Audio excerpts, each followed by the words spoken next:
ஸ்ரீ கிருஷ்ண லீலை. கிருஷ்ண நாமத்தால் சோறு கிடைக்குமா?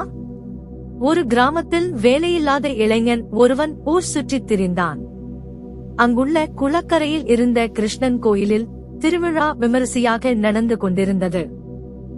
பக்தர்கள் கூடி ஒரு நாள் முழுக்க கிருஷ்ண நாமத்தை ஜபம் செய்தார்கள்.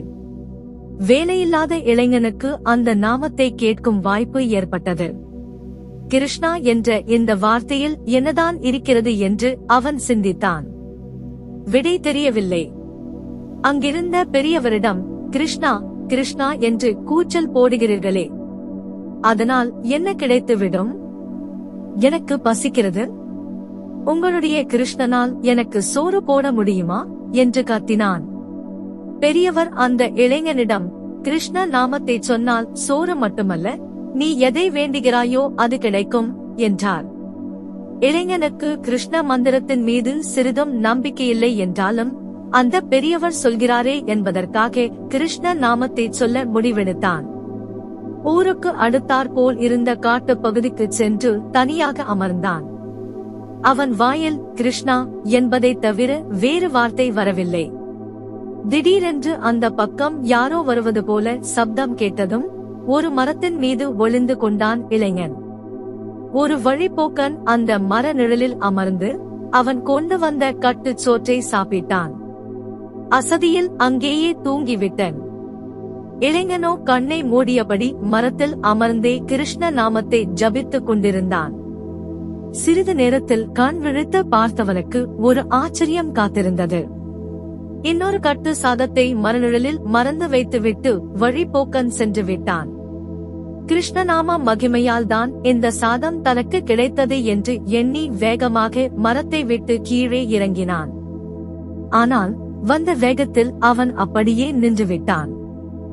எவனோ வழிப்போக்கன் மறந்து விட்டு போன சோற்றை சாப்பிடுவதில் அவனுக்கு உடன்பாடில்லை.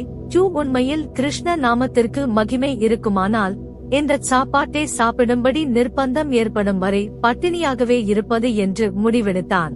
திரும்பவும் மரத்தின் மீது ஏறி அமர்ந்தான். சூரியன் மறையும் வேளை வந்தது. அப்போது காட்டு பாதையில் சில கள்வர்கள் தாங்கள் திருடிய பொருள்களுடன் வந்து மரநிழலில் அமர்ந்து பங்கிட்டுக் கொண்டிருந்தனர். கள்வர் தலைவன் ஜபம் செய்து கொண்டிருந்த இளைஞனை கண்டான். தங்களை வேவு பார்க்க வந்திருப்பவன் என்று ஆத்திரம் கொண்டு இளைஞனை அந்த மரத்திலேயே கட்டி வைத்தான். அதற்குள் பசியில் இருந்த திருடன் ஒருவன் மரத்தடியில் இருந்த சாப்பாட்டை பார்த்து மகிழ்ச்சியில் ஆரவாரம் செய்தான். ஆனால் கள்வர் தலைவன், இந்த சோற்றை நாம் சாப்பிடுவது கூடாது. நம்மை கொல்லும் நோக்கத்தில் விஷம் கலந்து இவன்தான் வைத்திருப்பான். அந்த சோற்றை அவனுக்கே கொடுப்போம் என்று சொல்லி இளைஞனை சாப்பிடும்படி கட்டாயப்படுத்தினான். இளைஞனும் அதை வயிறு நிறைய சாப்பிட்டான். இளைஞன் சாப்பிட்ட பிறகும் அவன் சாகாததை கண்ட திருடர்கள் உணவில் விஷம் இல்லை என்பதை அறிந்தனர். இளைஞனால் தங்களுக்கு எந்த தீங்கும் ஏற்படாது என்ற முடிவுக்கு வந்தார்கள். கள்வர் தலைவன் இளைஞனை கட்டிலிருந்து அவிழ்த்து விட்டதோடு இல்லாமல் தன்னிடம் இருந்த பணத்தில் கொஞ்சம் கொடுத்தான். நம்பிக்கையில்லாமல் கிருஷ்ண நாமம் சொன்னதற்கே இவ்வளவு பலன் கிடைத்ததே என்று எண்ணியவன் அழியாத செல்வம் கிருஷ்ண நாமம்தான் என்ற முடிவுக்கு வந்தான். காட்டிலிருந்து ஊரில் இருக்கும் கிருஷ்ணன் கோயிலுக்கு வந்து திருடன் தந்த பணத்தை உண்டியலில் போட்டான். இனி ஊர் சுற்ற மாட்டேன், உண்மையாக பக்தி கொண்டு உழைத்து வாழ்வேன் என்று கிருஷ்ணனிடம் சத்தியம் செய்தான். உழைப்பால் பெரும் பணக்காரனும் ஆனான். ஸ்ரீ கிருஷ்ணா, உன் திருவடிகளே சரணம். மேலும் பல சுவாரஸ்யமான தகவல்களுடன் உங்களை அடுத்த அத்தியாயத்தில் சந்திக்கிறேன். உங்களிடமிருந்து நன்றி கூறி விடை பெறுவது Gopalakrishnan, spiritual healer, law of attraction coach, manifestive meditation trainer. Follow us on YouTube, Mind Body Soul Connect. Please do like, share, subscribe. Hari Om Namah Shivaya.